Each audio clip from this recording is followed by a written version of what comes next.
We bought our house in Oak Ridge Estates during the golden days of autumn 2 years ago.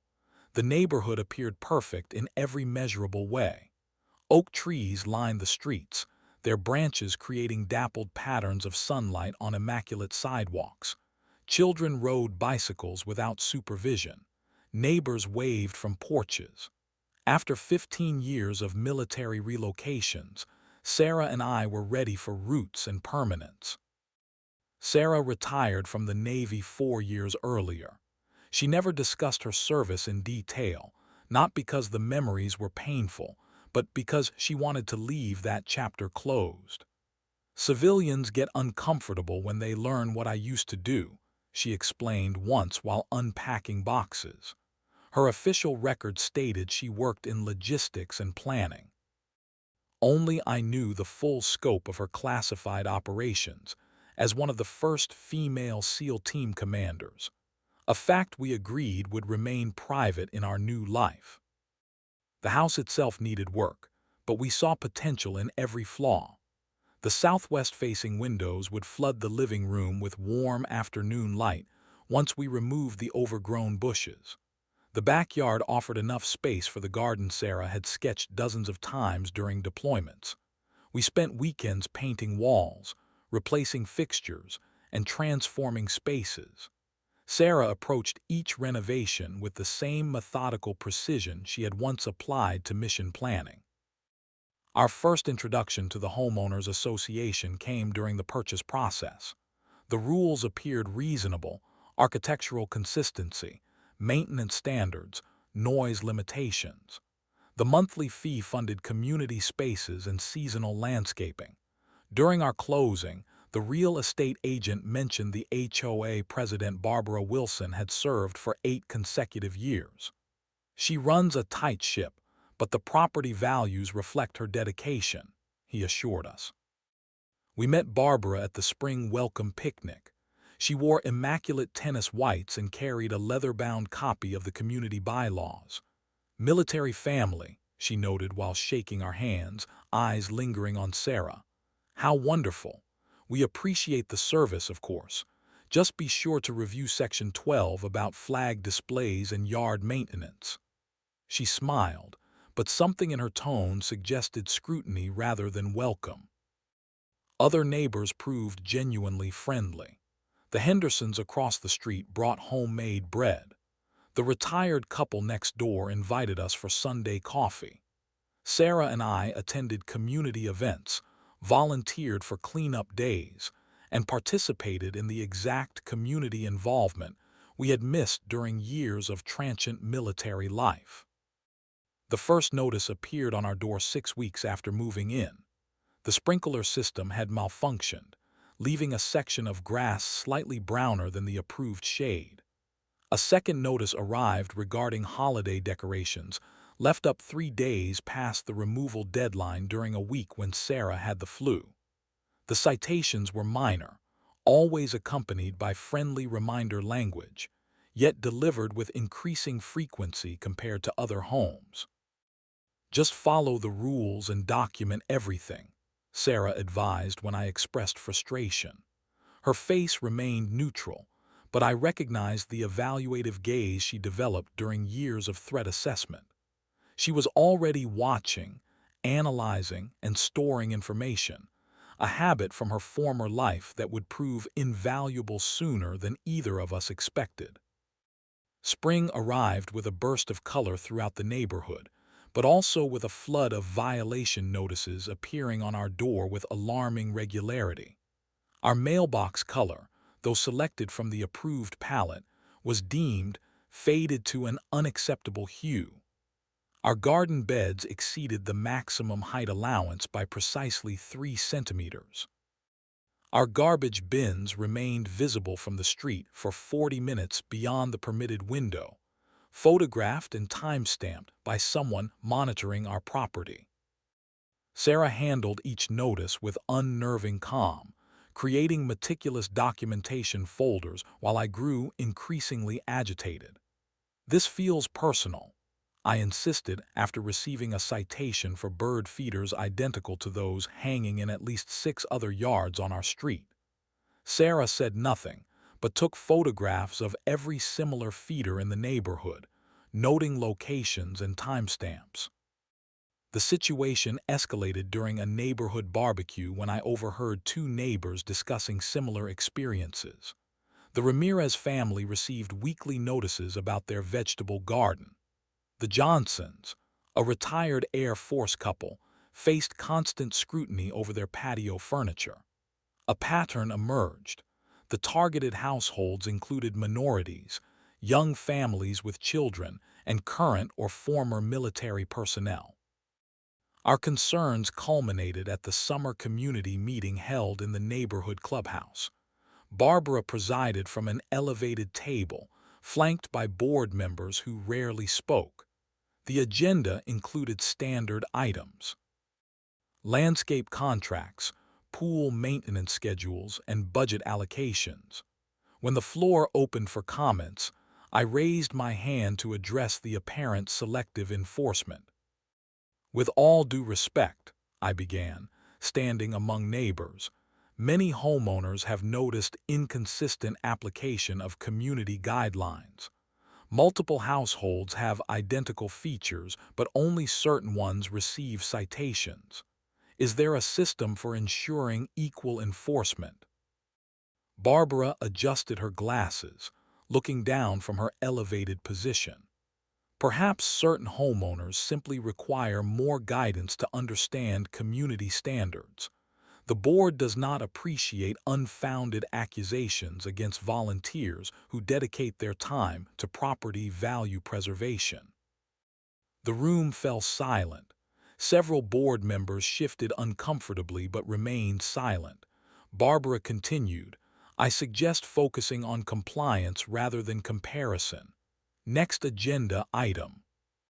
That evening, neighbor Elaine Johnson, the retired Air Force spouse, visited with a plate of cookies and a warning. "You are not the first military family to ask questions," she whispered on our porch. "The Morgans, Navy family, moved last year after constant harassment. The Wilsons before them, Army. Barbara has made comments at private functions about military families bringing disorder to the community.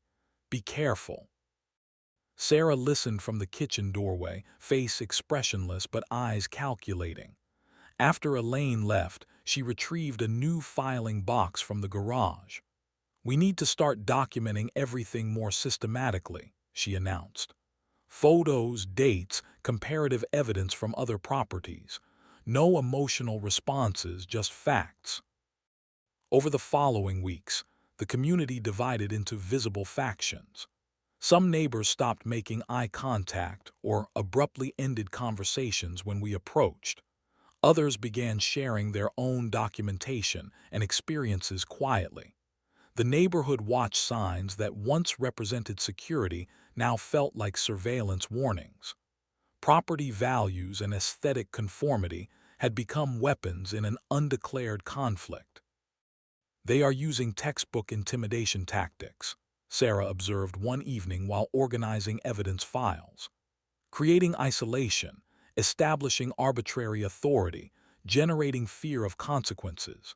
Standard methods for breaking resistance." Her voice carried the analytical tone I had heard years ago when she described foreign psychological operations to me. For the first time, I recognized that her military training was not just her past, it was becoming our shield. The renovation plans for our master bathroom and kitchen expansion had consumed 6 months of our evenings. Sarah approached the project with characteristic precision, researching materials, comparing contractor bids, and studying architectural options that would complement the neighborhood aesthetic while improving our living space. The 57-page proposal submitted to the HOA Architectural Review Committee included detailed elevation drawings, material samples, and comprehensive timelines. After 3 months of committee review and 2 rounds of requested modifications, we received conditional approval. Contractors arrived on a bright Monday morning. By Wednesday, the master bathroom walls had been removed, plumbing repositioned, and kitchen cabinets demolished. The project progressed efficiently until Friday afternoon when a courier delivered a cease and desist letter bearing the HOA letterhead and Barbara Wilson's signature. The committee has no record of final approval for the proposed alterations, the letter stated. All construction must halt immediately pending full board review at the quarterly meeting scheduled in 8 weeks. I called the HOA office immediately. We have the approval documentation right here, I explained, voice strained while watching the contractors pack their tools. Signed by 3 committee members including Barbara herself. The courier receipt shows it was delivered and signed for. The administrative assistant sounded genuinely apologetic. I understand your frustration, but our records show no such approval. Barbara was quite clear that construction must stop immediately or fines of $500 per day will accumulate. The contractors departed, leaving our home in a partially demolished state. Exposed electrical wiring remained in the kitchen walls. Plumbing connections had been prepared but not completed. The bathroom stood gutted to the studs. Sarah walked through each room, taking photographs and noting specific safety concerns while I contacted our attorney. They cannot find any record of our application or the approval, I told Sarah that evening. Our attorney says without proof of their receipt, we have limited recourse until the board meeting. Fortunately, Sarah replied, removing a folder from her office safe. I sent everything with delivery confirmation and had our contractor witness the verbal approval. We also have dated photographs of the approval document with Barbara's signature. Her voice remained measured, but a muscle tightened along her jaw, a tell I recognized from our early dating days when she controlled deeper emotions. The weather forecast that weekend promised seasonal thunderstorms. Sarah and I worked frantically to cover exposed areas with tarps and plastic sheeting. The contractors returned briefly to secure plumbing connections and electrical systems, but the house remained dangerously vulnerable to the elements. That night, heavy rain pounded against the makeshift protective coverings, finding gaps and pooling in areas where drywall had been removed. 3 days later, during the height of the storm season, disaster struck. Lightning hit a transformer near our development, causing a power surge through the neighborhood grid. In properly finished homes, circuit breakers handled the surge. In our partially renovated house, with exposed wiring and temporary connections, the surge ignited material behind the kitchen wall. I awoke to the acrid smell of electrical fire at 2:37 a.m. Sarah was already moving through the house with practiced efficiency, checking spread patterns and exit routes. "Wake the neighbors on both sides," she instructed calmly. "I will call emergency services and retrieve essential documents." We evacuated safely, watching from across the street as firefighters battled the rapidly spreading blaze. The storm complicated their efforts, with wind driving flames through the exposed framework where proper fire barriers had been temporarily removed during renovation. By dawn, the fire chief confirmed what we could already see. Our home was a total loss. The fire investigation team arrived later that morning. As they examined the charred remains, the lead investigator pulled us aside. Under normal circumstances, this would be classified as an accident, he explained quietly. However, the work stoppage clearly left the structure vulnerable in ways that would not meet building code. The exposed wiring should have been properly capped and inspected. We will need to investigate whether the party ordering the stop work understood the safety implications. Throughout the traumatic night, Sarah maintained an unsettling composure. She spoke with officials, coordinated with emergency services, and handled insurance representatives with the same focused precision I had witnessed during only one previous crisis, when her SEAL team had been unexpectedly evacuated from a classified operation years ago. The civilian facade had fallen away, revealing the commander beneath. As we stood surveying the smoking ruins of our home, Barbara Wilson arrived carrying a clipboard and accompanied by two board members. Instead of offering assistance or expressing concern, she thrust a document toward us. "This is formal notice regarding the visual noncompliance of your property," she announced. "The HOA covenants require prompt removal of fire-damaged structures. The board expects cleanup to begin within 7 days, with completion required within 30 days, or further penalties will apply." The board members behind her showed visible discomfort, but remained silent. Barbara continued, "Perhaps this unfortunate situation will encourage more careful adherence to proper channels for future modifications." Sarah turned slowly to face Barbara. In that moment, something shifted in her posture, a subtle change most people would miss. Her weight balanced differently, her gaze focused with predatory assessment.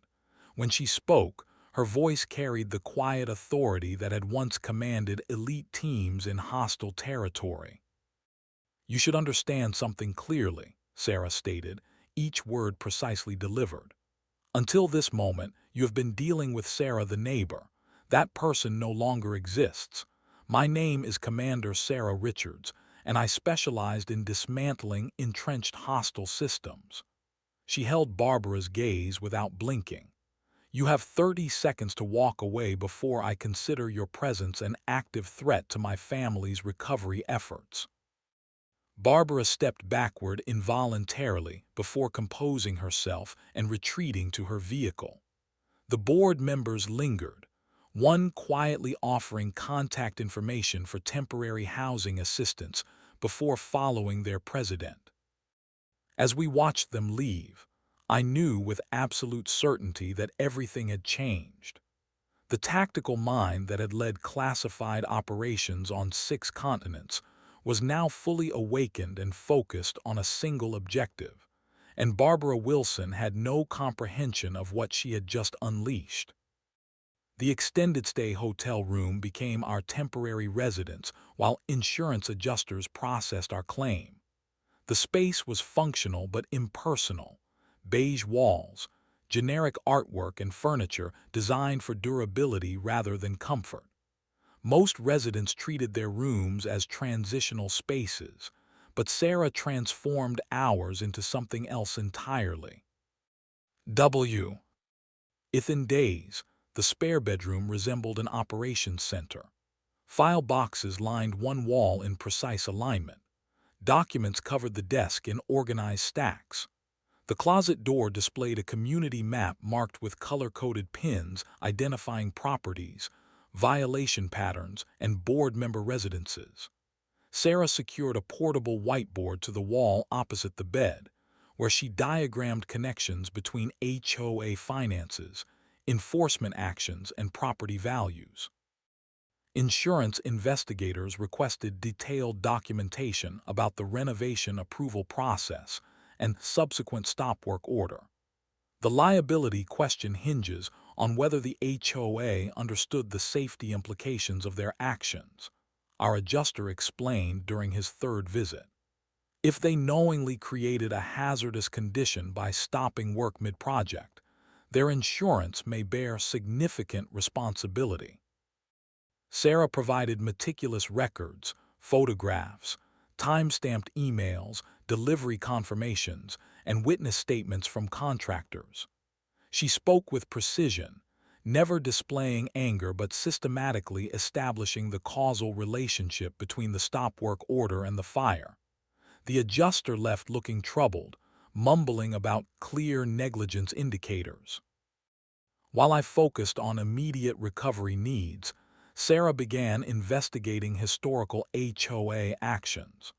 Through public records requests, she obtained 8 years of meeting minutes, financial statements, and enforcement actions.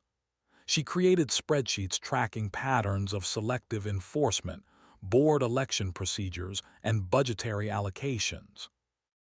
The bylaws were amended 17 times in the past 5 years.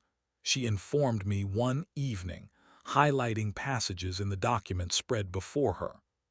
But only 8 of those amendments were properly registered with the county as required by state law. The unregistered changes primarily expand enforcement powers and reduce homeowner appeal rights. Her research expanded to include Barbara Wilson's professional background, a failed real estate career followed by appointment to local planning commissions. Financial records revealed questionable patterns of vendor selection for community projects, with contracts frequently awarded to companies with personal connections to board members. This is not random targeting, Sarah concluded after weeks of investigation. This is systematic abuse of authority for personal benefit and ideological enforcement. Sarah began conducting quiet meetings with other affected homeowners. The Ramirez family shared documentation of escalating fines that nearly forced them to sell.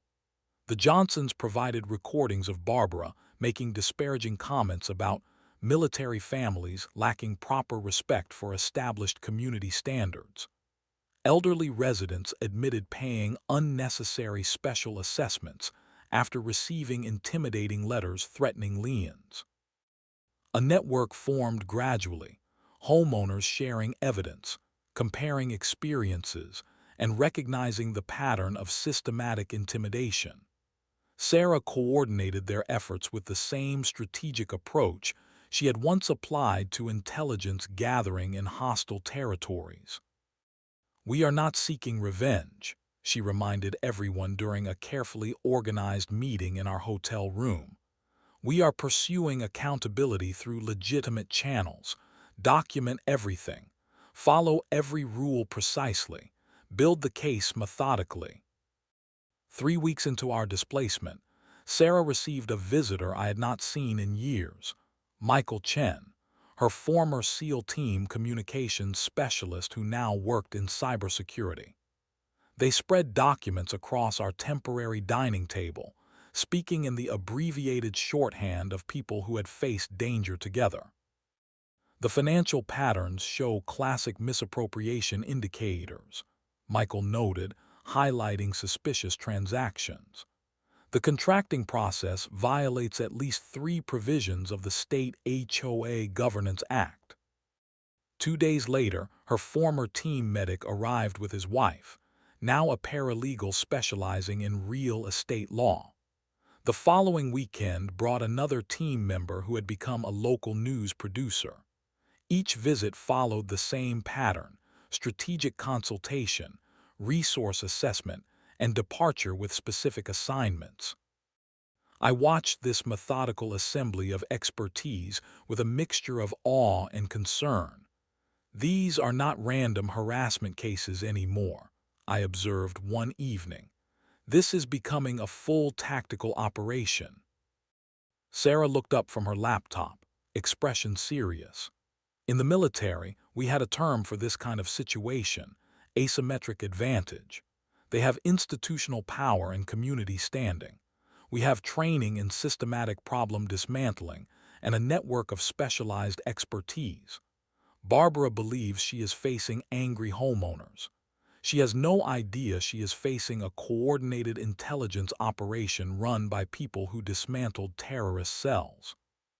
Sarah taped a multi-phase plan to the wall that evening, a flowchart of interlocking AC. Tions with contingencies and decision points. Looking at its complexity, I realized that what had begun as neighborhood harassment had awakened something powerful: a methodical mind trained to identify vulnerabilities in entrenched power structures and exploit them with surgical precision. "This is not about our house anymore," Sarah explained quietly. "This is about ensuring no family faces what we experienced. Tactical patience will be essential. We move when conditions are optimal, not when emotions demand action." The monthly HOA meeting normally attracted 15 to 20 homeowners. Most attended out of obligation rather than interest, sitting quietly while Barbara and her board moved efficiently through predetermined agendas. The meetings typically concluded within 40 minutes, followed by polite dispersal with minimal discussion. The July meeting proved dramatically different. Sarah and I arrived 30 minutes early to find the parking lot already filled and a line forming outside the community center doors. By the scheduled start time, nearly 100 residents packed the room, unprecedented attendance that required additional chairs to be brought from storage. Barbara appeared visibly unsettled by the crowd but began with her customary authority. Before addressing regular business, the board acknowledges the unfortunate fire at the Richards property. We extend sympathies and remind all residents of the importance of following proper renovation protocols and safety standards. Several attendees exchanged glances at this characterization. Sarah sat perfectly still, her posture formal but relaxed, a leather portfolio resting on her lap. She had dressed with deliberate care, a conservative blue suit that subtly evoked authority without ostentation.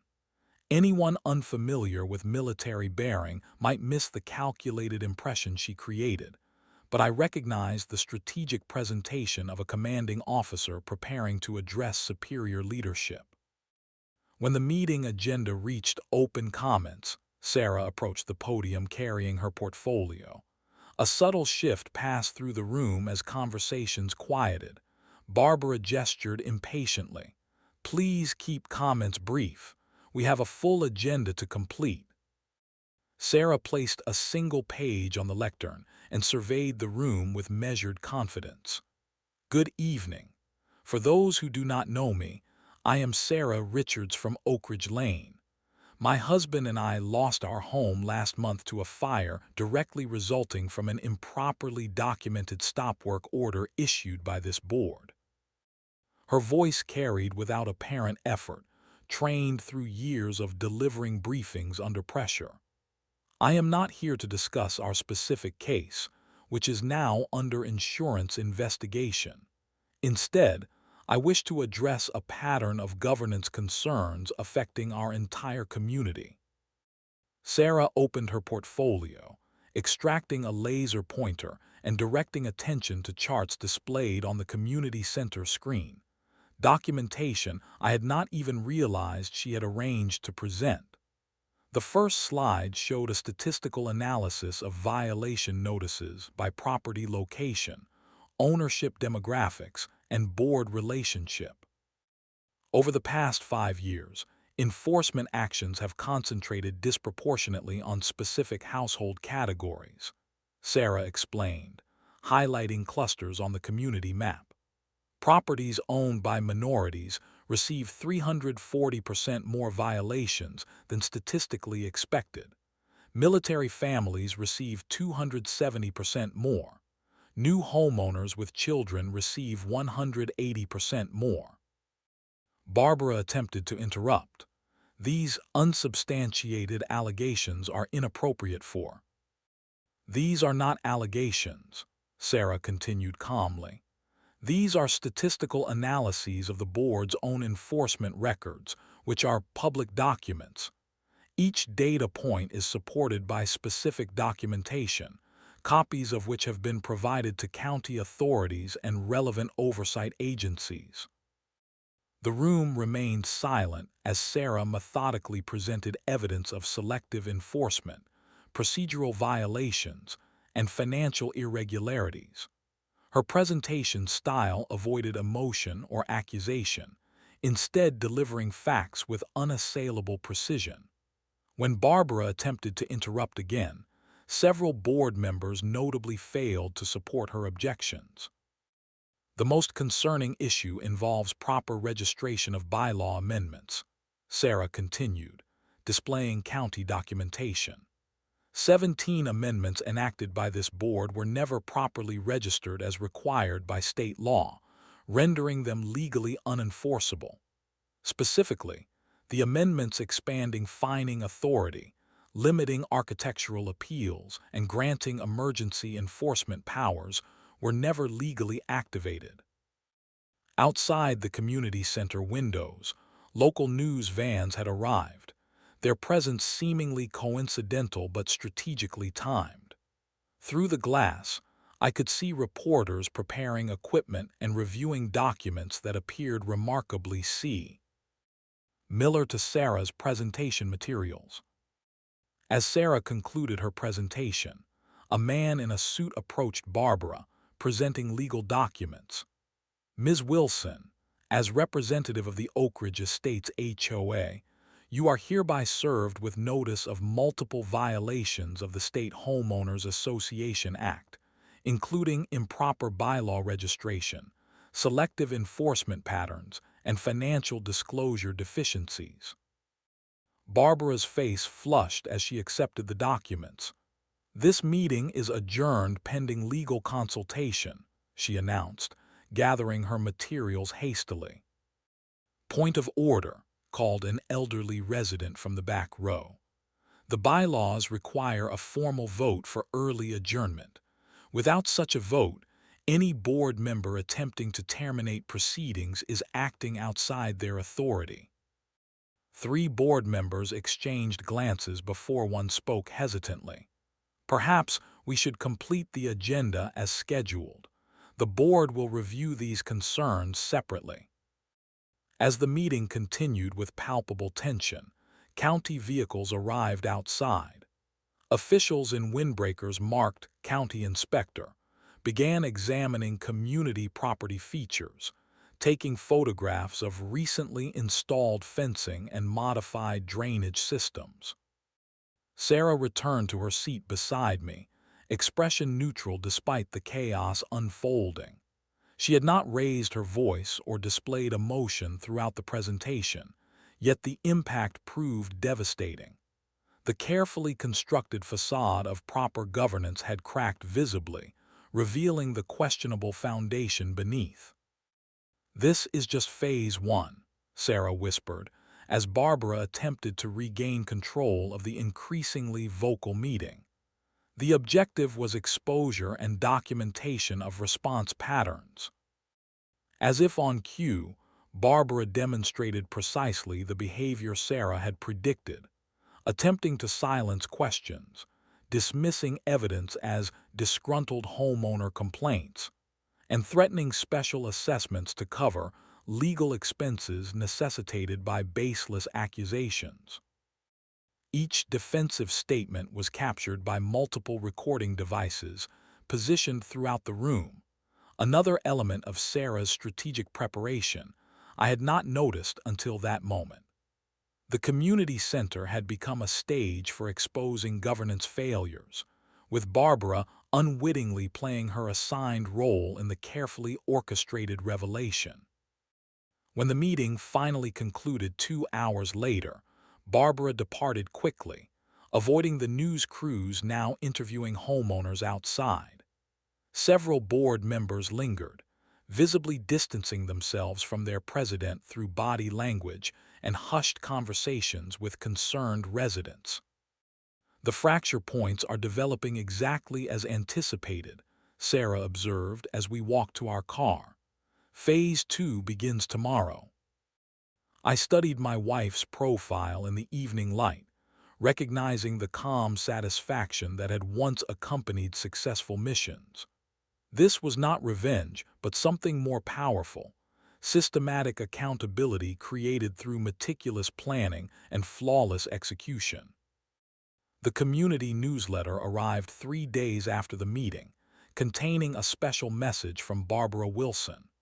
Rather than addressing the substantive issues raised, she launched a thinly veiled character attack. Recent disruptions by certain homeowners with military backgrounds raise concerns about appropriate community participation, the message read. While we respect service, individuals with tactical training may approach civilian governance with unnecessarily aggressive mindsets unsuited to peaceful neighborhood administration. The transparent attempt at undermining Sarah backfired spectacularly. By midday, social media groups filled with supportive messages from neighbors sharing personal stories of Sarah's kindness, and community contributions. Veterans from across the city posted about the valuable leadership skills military service provides for civilian life. Barbara escalated her counterattack the following week, sending a community-wide email questioning our insurance claims and renovation documentation. Homeowners should know that certain fire-related claims may increase community insurance premiums, she warned. The board is investigating whether proper procedures were followed and if responsibility for increased costs should be allocated appropriately. The timing proved catastrophically unfortunate for Barbara. That same afternoon, large manila envelopes appeared at the homes of every board member except Barbara herself. Each contained identical documents, financial records showing questionable transfers from the HOA, accounts to consulting companies registered to Barbara's brother-in-law, invoices for services never completed, and inflated maintenance contracts with kickback provisions. No sender was identified on the envelopes. The documents came with no accusatory cover letter or demands, just raw financial data letting the evidence speak for itself. By evening, 3 board members had contacted Sarah requesting private meetings. I had no idea about the financial irregularities, board treasurer Thomas Hendricks confessed in our hotel room that evening. The documents Barbara provided for approval never contained the vendor relationship details. I feel responsible for not investigating more thoroughly. Sarah maintained her composed, non-judgmental demeanor. The important question is what actions the board will take now with this information. The board's secretary and vice president arrived for separate meetings the following day, each expressing similar concerns and distancing themselves from Barbara's leadership. Without directly orchestrating their responses, Sarah had created conditions where board members felt compelled to protect their own reputations by separating from their president. Barbara responded by publishing Sarah's full military service record on the community website, information that had required significant effort to obtain given the classified nature of many operations. The post strongly implied that Sarah's psychological profile might explain her paranoid accusations and aggressive tendencies threatening community harmony. The attempt to paint Sarah as unstable or dangerous backfired catastrophically. Her service record revealed multiple commendations, leadership awards, and distinguished service medals. Rather than appearing threatening, the revealed background transformed Sarah into a community hero practically overnight. Neighbors left thank you notes on our temporary housing door. Local veterans organized a support rally. The regional newspaper ran a profile piece titled, "Distinguished Veteran Leads Community Accountability Effort." Barbara called an emergency board meeting, likely hoping to regain control of the rapidly deteriorating situation. The session was scheduled in the smaller conference room with minimal notice, an apparent attempt to limit attendance. Despite these efforts, homeowners filled every available space, with many standing along walls and in the hallway. The board members no longer presented a unified front. Thomas Hendricks pointedly sat at the opposite end of the table from Barbara. 2 others arrived separately rather than walking in with their president as had been their custom. The fractured appearance of leadership was impossible to miss. Barbara attempted to establish a narrative of community division caused by unsubstantiated allegations. Her voice carried a defensive edge absent from previous meetings. Certain elements are attempting to undermine the stability and property values we have worked so hard to protect, she insisted. The board must stand united against these divisive tactics. Sarah raised her hand, waiting to be acknowledged rather than interrupting. When called upon, she approached the front with the same measured confidence she had displayed previously. "I have a simple question regarding financial oversight," Sarah began. "The annual budget allocates $62,000 for landscaping services provided by Greenscape Enterprises. County business records show this company is registered to Robert Wilson, brother-in-law of our board president. Can you explain the vendor selection process that led to this arrangement?" Barbara's response proved fatally miscalculated. "Military types always think they understand systems better than those who have managed them for years," she snapped. "Those military families who moved were right to leave if they could not adjust to proper community standards. Some people simply need more structure and oversight than others." A homeowner began recording with their phone, capturing Barbara's increasingly agitated responses. Sarah maintained her composure, asking factual questions about specific transactions, while Barbara grew visibly frustrated. "This is exactly the problem with having former military and civilian governance roles," Barbara declared, voice rising. "You bring adversarial mindsets into situations requiring cooperation. Those military types think they can live by different rules. Someone needed to teach them respect for authority." The room fell silent at this explicit confirmation of targeted enforcement. A board member whispered something urgently to Barbara, who appeared to suddenly realize the implications of her statement. She attempted to redirect, but the damage was done. Her words had confirmed the discriminatory intent behind enforcement patterns. Thomas Hendricks cleared his throat. "I move for an immediate vote of no confidence in the board president, with temporary suspension pending full financial and governance investigation." The motion passed unanimously among board members present, with Barbara herself the only opposition. As she gathered her materials with shaking hands, homeowners remained silent. No cheering or celebration, just the quiet gravity of accountability finally taking hold.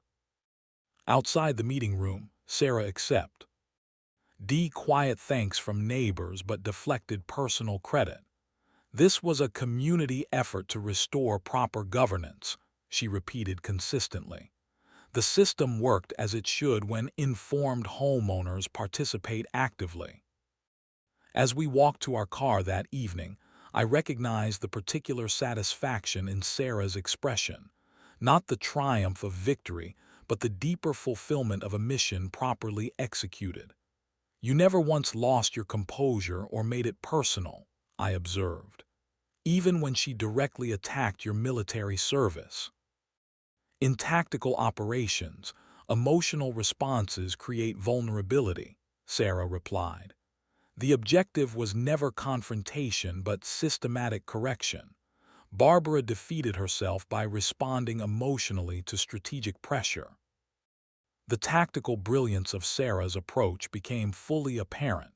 She had created conditions where the HOA president's own actions revealed the true nature of her leadership, without direct accusation or personal attacks. The community had witnessed not a battle between personalities, but the systematic exposure of a failed governance system. Spring sunshine warmed the freshly poured concrete foundation where our home had once stood. Construction crews worked steadily, framing walls that would become our new beginning.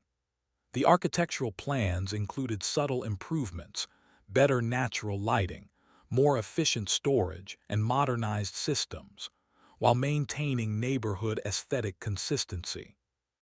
The transformation extended beyond our property. Throughout Oak Ridge Estates, a palpable sense of renewal spread as winter yielded to spring. Neighbors who had once hurried past each other now stopped to chat. Community events drew record participation. The atmosphere of surveillance and judgment had been replaced by genuine connection. The legal consequences for Barbara Wilson unfolded methodically through proper channels.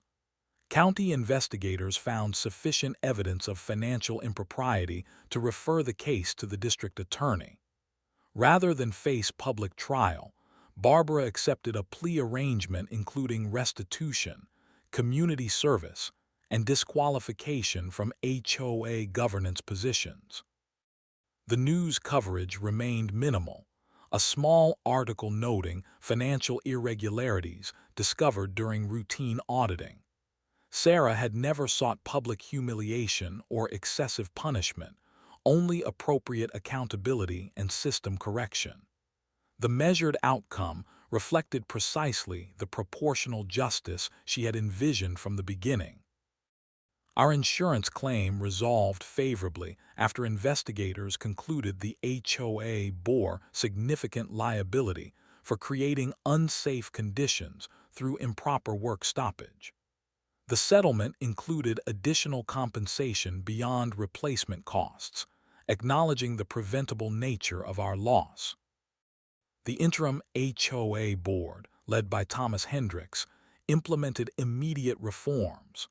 All unregistered bylaw amendments underwent proper legal review before registration. Enforcement procedures now required documentation of consistent application. Financial transactions received independent oversight, with vendor relationships disclosed and competitively bid. Most meaningful was the community healing that occurred in the aftermath. Neighbors who had felt intimidated into silence now participated actively in governance. The Ramirez family, previously targeted for their vegetable garden, now headed the landscaping committee promoting sustainable practices. The Johnsons organized a Veterans Appreciation event that became the most attended community gathering in neighborhood history. Sarah emerged as a respected community leader, though not through seeking positions or titles. Her thoughtful approach to problem-solving and commitment to fair process made her opinion valued in community decisions. When the reformed HOA created an ethics committee to review enforcement actions, neighbors unanimously nominated Sarah to lead it. "I never intended to become involved in community leadership," Sarah admitted while reviewing proposed bylaw revisions at our temporary housing dining table. "But the skills that served in military operations translate surprisingly well to civilian governance: clear objectives, proportional response, and systems thinking." As our new home neared completion, neighbors organized volunteer days to help with landscaping and finishing touches. The community that had once felt divided now collaborated toward shared goals.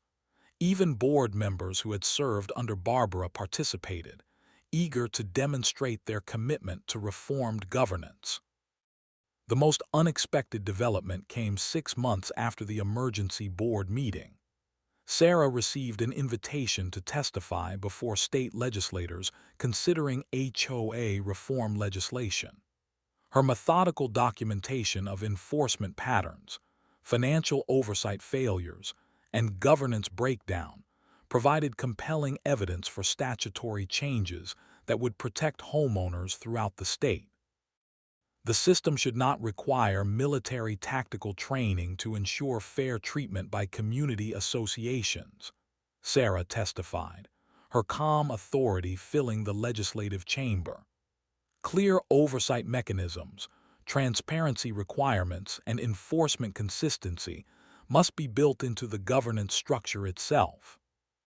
The resulting legislation, nicknamed the Homeowner Protection Act, incorporated many of Sarah's recommendations. The governor invited her to attend the signing ceremony, acknowledging the private battle that had evolved into public policy improvement. On moving day, as we carried furniture into our newly completed home, I found Sarah standing motionless in the living room, surveying the space with quiet appreciation. Sunlight streamed through the southwest-facing windows, creating the warm glow we had envisioned 2 years earlier when first viewing the property. "What are you thinking?" I asked, setting down a box of kitchen items. I am thinking about systems and purpose, she replied thoughtfully. In the military, my training focused on identifying and neutralizing threats. I never expected those same skills would protect a community through paperwork rather than operations. Later that evening, our doorbell rang repeatedly as neighbors arrived with housewarming gifts, food, and welcome cards. The community that had once felt like a battlefield had transformed into the supportive neighborhood we had originally sought. As the last visitors departed, Sarah and I sat on our new porch, watching fireflies appear in the gathering dusk. "You never sought revenge," I observed. "Even after everything that happened, you focused entirely on correction and improvement." Sarah nodded slightly. Tactical objectives should always serve strategic goals. Revenge creates temporary satisfaction but solves nothing systemically. The goal was never punishment but transformation of governance, community culture, and ultimately state policy. The following week brought emails from homeowners across the state seeking guidance on addressing similar HOA issues. Sarah responded to each with resource recommendations, procedural suggestions, and encouragement to work through proper channels. What began as our personal crisis had evolved into a movement for accountability in community governance.